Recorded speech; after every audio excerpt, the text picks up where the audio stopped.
Voy a hablar de 3 puntos básicos. Primero quiero hablar de lo que es biodiversidad dentro del contexto de esta charla. Cuando hablamos de biodiversidad, rápidamente pensamos en número de especies. Y este es un número que les voy a dar respecto al número de plantas, de especies de plantas.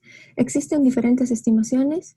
He tomado una que es un poco alta. Dice que existen 400.000 especies de plantas vasculares superiores. De estas, se estima, es otro número, que existen, que se pueden estudiar y se pueden investigar hasta 1 millón de metabolitos secundarios. Esto es un número al parecer exagerado, pero si tomamos en cuenta todos los derivados que se dan en cada ruta metabólica, se puede llegar a este número. La biodiversidad en este contexto no solamente se limita al número de especies, estamos viendo con la anterior exposición también que existe una diversidad genética y ahora les quiero mostrar que también existe una diversidad metabólica. Entonces quiero ir construyendo con ustedes durante estos pocos minutos lo que es el concepto de biodiversidad en una escala un poco mayor.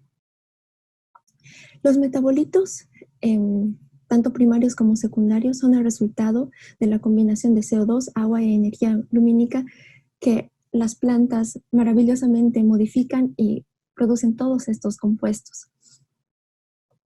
En el contexto de la charla y debido a que los metabolitos secundarios o llamados ahora especializados tienen una fuerte relación con nosotros porque están involucrados en muchos tipos de industria, voy a centrarme solamente en este grupo.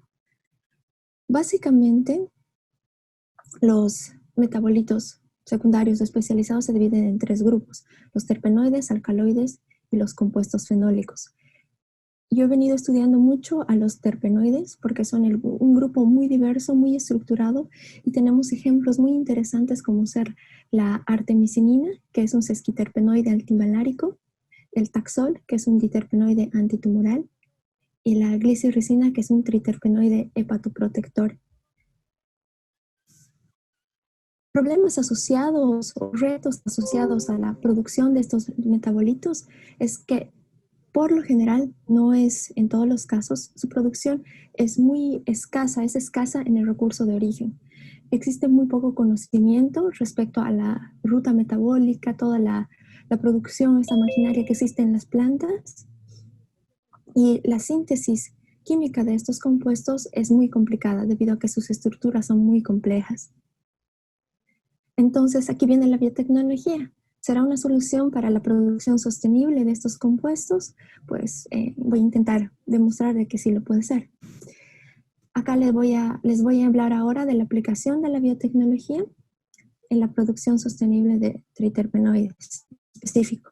Dentro del grupo de los triterpenoides existen varios grupos y les voy a hablar de los triterpenoides y solo como ejemplo voy a mencionar a la quinoa porque es más cercana a nosotros acá en este lado del planeta. Se conoce mucho las saponinas son triterpenoides y están en las variedades de quinoa amargas, entonces tal vez para que se vayan haciendo una idea de qué son los triterpenoides. Existen otros ejemplos que son más genéricos o diferentes, digamos. Uno es el ácido lenoico. El ácido lenoico es la base de las saponinas de la quinoa, es el esqueleto base. Este triterpenoide como ácido lenoico, así como esqueleto, está presente en más de 1.500 especies, o sea, ha sido ya reportado en más de 1.500 especies de plantas vasculares y tiene bastantes propiedades como ser antitumorigénico, antiviral, antibacteriano.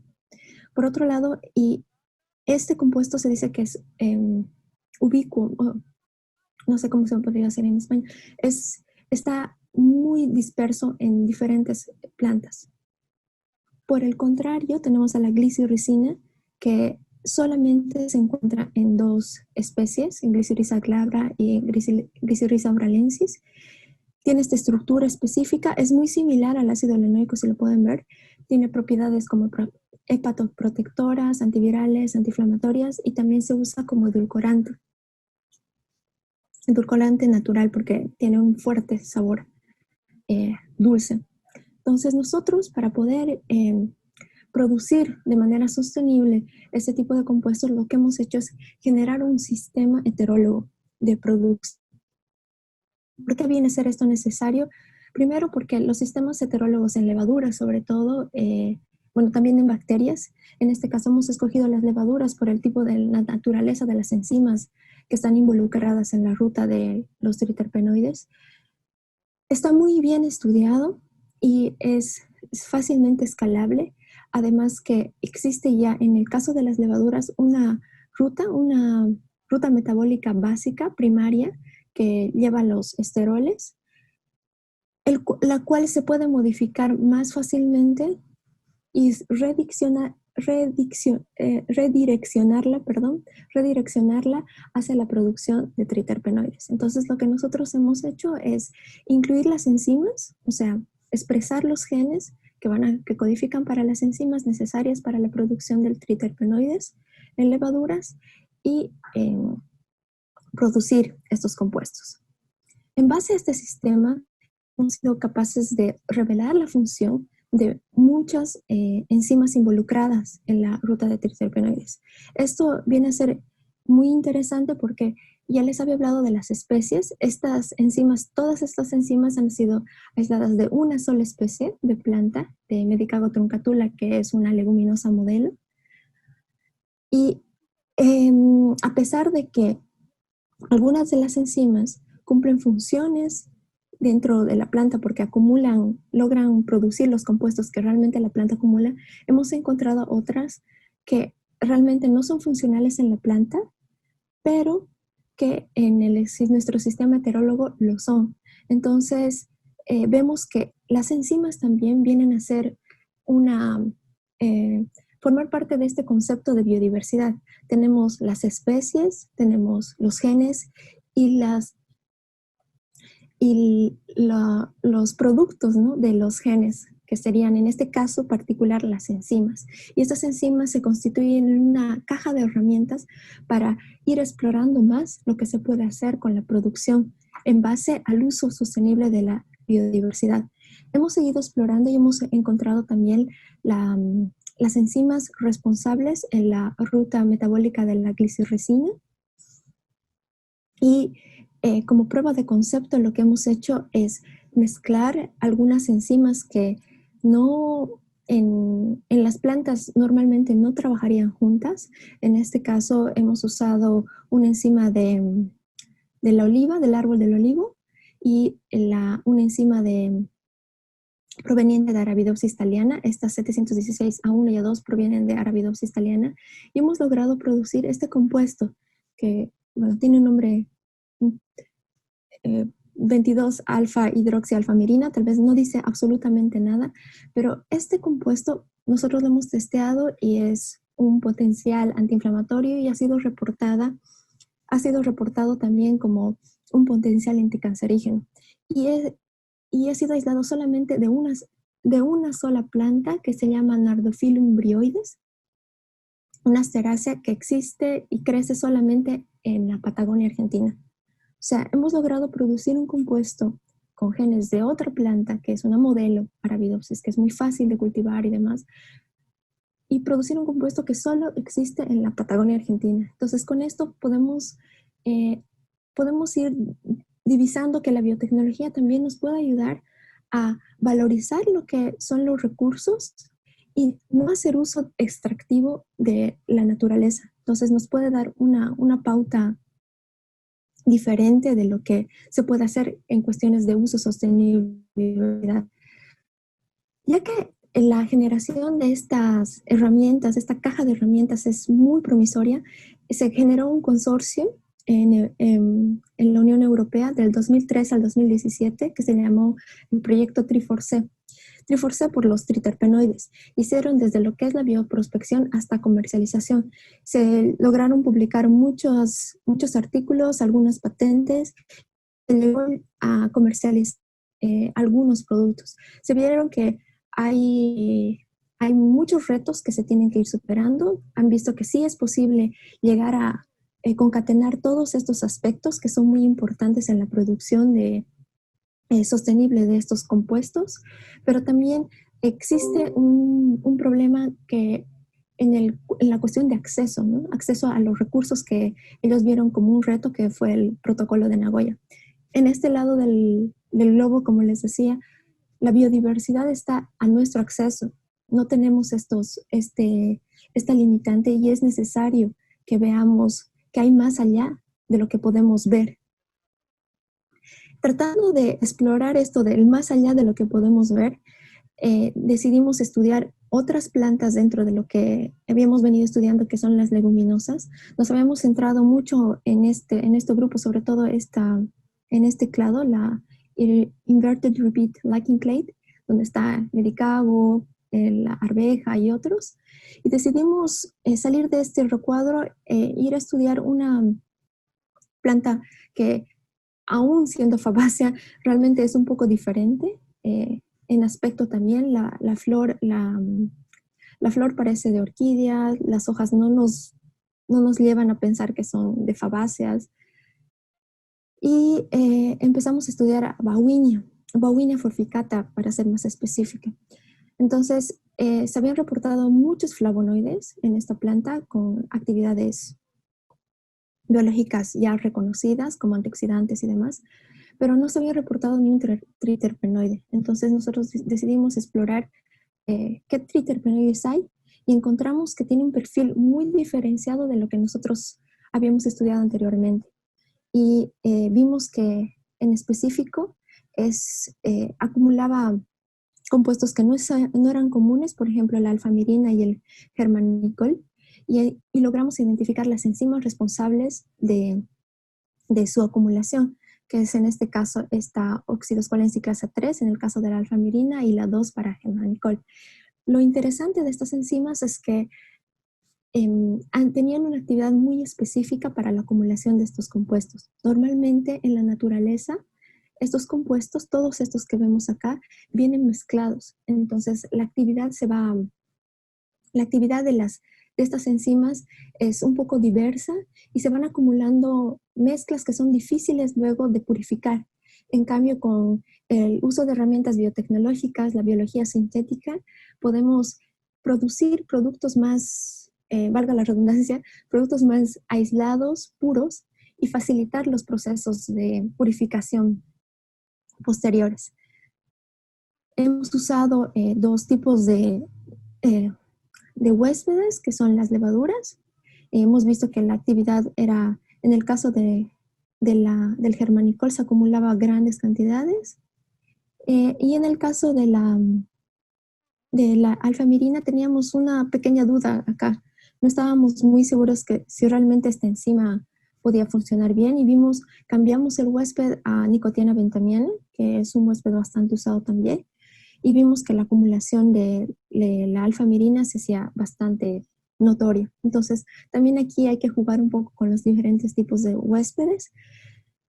Y seguimos explorando nuestro sistema de levaduras, y logramos este año, ya salió la publicación, mejorar este sistema que era bastante básico en un principio. Hicimos bastantes modificaciones cascada arriba para mejorar la acumulación de los precursores, y además cambiamos nuestro sistema de inducción, que originalmente era con galactosa, que es un azúcar muy cara, reemplazando todo reemplazamos un factor de transcripción, lo volvimos uno quimérico que tiene un receptor de estrógeno y que se activa por beta-estradiol. El beta-estradiol es muy barato y podíamos activar todo nuestro sistema con un componente que es más barato, a pesar de que todo el sistema funciona a base de promotores de galactosa.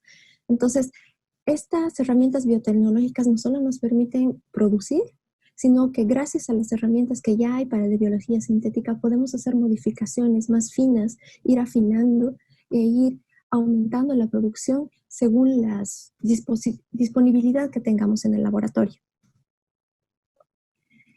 En el caso del tabaco, el tabaco es un huésped muy interesante. Lo mostré hace un momento acá, que nos ha servido a nosotros para acumular mayores cantidades de alfamirina en este caso, y es bastante lógico que una enzima que proviene de una planta funcione mejor en una planta, ¿no?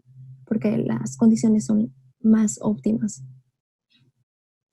Es así que Para la producción de terpenoides también se ha mejorado este sistema y se ha publicado ya un sistema que ha sido un poco perfeccionado con una bomba al vacío y se logra tener una expresión más masiva y lograr una producción de 3 miligramos por gramo de peso seco de triterpenoides en tabaco. Entonces es muy interesante. Cuando hablo de tabaco hablo de nicotina bentamiana en todos estos casos.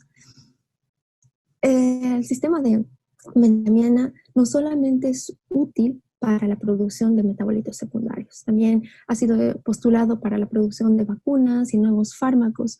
Y este año la empresa Medicago ya ha empezado a desarrollar una vacuna en base a tabaco, donde el sistema de producción, la base de producción es el tabaco y lo está pensando en lanzar pronto. Entonces esto es bastante interesante tener en cuenta que la biodiversidad en este aspecto son las especies de las cuales podemos obtener recursos, los genes que están detrás, las enzimas que pueden estar, la interacción que pueden tener estos y también las mismas plantas como bases, sistemas de producción. O sea, biodiversidad va más allá de solamente un número, sino hay más cosas que se pueden ir explorando y tomando como una oportunidad de hacer investigación y concatenar con lo que es industria.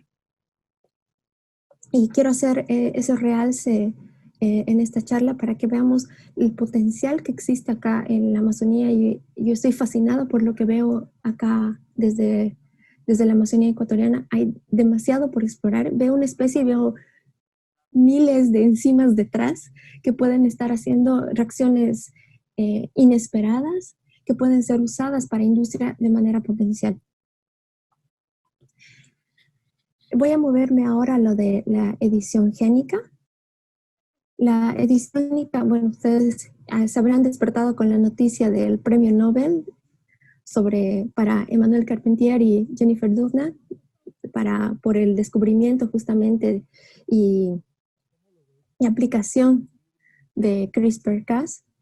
Es un sistema muy flexible y se ha venido usando después de tener algunos problemas con otros sistemas de nucleasas como las TALEN y demás. CRISPR-Cas ha ayudado bastante a expandir el uso dentro de lo que es las plantas.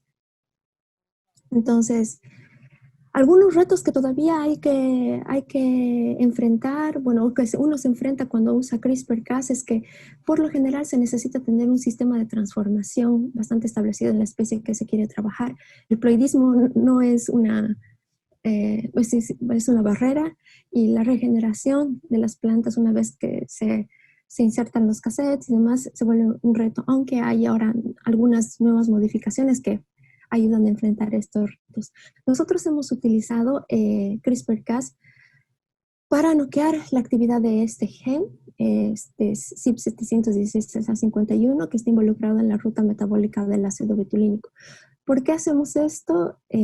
Porque en el caso de las plantas, cuando uno dice, esta enzima tiene esta función, normalmente le preguntan, pero ¿cómo validas que con tu sistema de levaduras, que es lo que hemos venido usando bastante, que realmente ese gen cumple la función en la planta? Entonces, la única manera directa de poder evidenciar eso es noquear ese gen, o sea, generar un mutante de esa planta y verificar que realmente ese compuesto no se acumula. Y esto antes del CRISPR era muy complicado porque las plantas con las que se trabajan, no todas son modelos, ¿no? Entonces, se trabajan con especies no modelo que no tienen sistemas de transformación o necesitas generar librerías de mutantes y se complicaba demasiado. Con CRISPR podemos hacerlo esto de manera más sencilla. Aquí les muestro lo que hemos hecho nosotros. Hemos diseñado un RNA guía para el exón 1 de este gen y hemos usado un tipo de agrobacteria, una especie que se llama Rhizogenes. Tal vez ustedes conocen mucho Tumefaciens. Rhizogenes también es otra especie de agrobacterium que en lugar de generar estos tumores genera estos hairy roots. Hairy roots son como unas especies de pelos en las raíces, donde cada uno de estos pelillos funciona como un clon. Entonces la validación de la función de un gen usando este sistema se vuelve mucho más sencilla. Aquí a la derecha tienen Todas estas que dicen T's son las líneas que han sido noqueadas y se ven varias bandas, lo que indica que el, el, el CRISPR-Cas, la Cas, proteína Cas ha sido activa. Y acá tenemos los controles donde no se ven esas bandas, muchas bandas, ¿no? Al nivel de metabolitos, se ha visto en los controles negativos se ve un pico. En cambio, en las líneas editadas génicamente, no existe el pico. Entonces, de esta manera se genera una evidencia contundente de que esa enzima tiene esa función en la planta. Ecuador, es muy importante que en el año pasado se ha publicado el decreto 492, donde menciona que los cultivos genéticamente editados que no contienen ADN de otras especies son regulados como plantas convencionales, por lo que no están sujetos a las estrictas restricciones como lo están los organismos vegetales genéticamente modificados. Esto viene a ser una oportunidad para empezar a generar conocimiento, información, investigación en esta área, ir ahondando más en lo que se puede hacer. Con la biodiversidad que se tiene disponible en el país, la potencialidad, el crecimiento económico que se puede tener a partir del uso racional, dirigido, bien éticamente manejado de las herramientas biotecnológicas y de biología sintética de edición génica, es enorme, el potencial es enorme. Uno de los ejemplos que les puedo mencionar que se puede hacer es algunos de los trabajos que hemos realizado en Japón. Acá hemos identificado una enzima, la 16-dioxigenasa, que está involucrada en la acumulación de glicoalcaloides en papa. Los glicoalcaloides en papa lo que hacen es darle esa toxicidad a los brotes. Entonces, cuando se silenció por RNA de interferencia, perdón, se vio que a nivel de fenotipo morfológico, los brotes se hacían muy pequeños, no llegaban a realmente germinar. Esto es una buena característica para la industria de las papas fritas, por ejemplo, donde se almacenan grandes cantidades de papas y tener que las papas empiecen a brotar, a generar los brotes es un problema. Y a nivel de metabolito se vio que cuando se silencia este gen, los glicoalcaloides como la solanina y chaconina reducen bastante en niveles de acumulación. Asimismo, usando el sistema CRISPR-Cas, se ha visto que se generan líneas que tienen cero contenido de glicoalcaloides. Entonces acá también se puede usar la edición génica no solamente para validar la función en planta, como les había mostrado que habíamos trabajado en Lotus japonicus, sino también como hacer ingeniería metabólica a nivel de plantas, ¿no? Redireccionando qué rutas metabólicas no son beneficiosas para nosotros o eliminando aquellas que no lo son. Entonces, podemos ir explorando más en este aspecto. Hay muchos cultivos que son interesantes, tienen mucho potencial, pero tienen algunas características que no son deseadas. Por ejemplo, en el caso anterior de la quinoa, esa amargura no es deseada. Entonces, la línea de investigación siempre ha ido rumbo a la generación de variedades dulces.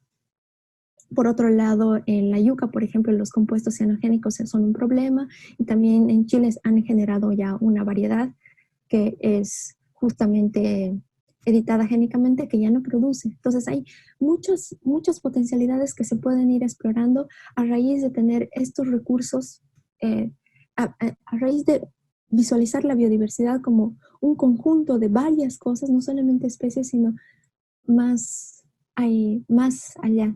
Entonces, Disculpe, doctora, sí, tiene un minuto para terminar, por favor. sí, ya acabo.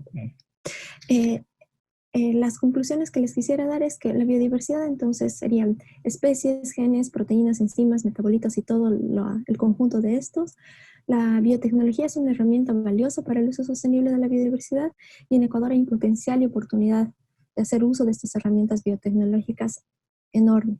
Estos trabajos, lo que he presentado, han realizado varios de mis estudiantes, varias empresas y institutos han sido colaboradores. Acá en Ecuador, también en la Universidad Amazónica, Regional Amazónica ICAM, estamos trabajando con ello. Y finalmente quería agradecerles por la oportunidad y estamos en el grupo de investigación transnacional en plantas de la universidad, estamos dispuestos a establecer alguna colaboración, hacer investigaciones en conjunto. Muchas gracias. Bien. Muchísimas gracias, doctora Fukushima. Bueno, debido al tiempo tenemos solamente tiempo disponible para una pregunta.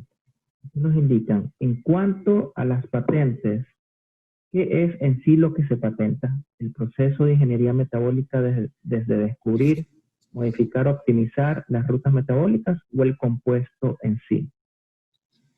El compuesto generalmente, a menos que sea un compuesto nuevo, no se puede patentar. Lo que se patenta son las metodologías, o sea, el proceso de producción del compuesto X. Entonces, dentro de ese proceso de producción, de la metodología de la producción, se va patentando todo el sistema, ¿no? Que es, ya sea en levaduras o en plantas, todo el sistema con el conjunto de herramientas biotecnológicas que se tiene dentro. Es todo el conjunto que se patenta. Bueno, doctora Fukushima, muchas gracias por su participación. Fue muy interesante su charla y esperemos que también se pueda hacer un tipo de colaboración con sus investigaciones, ¿verdad? Muchísimas gracias.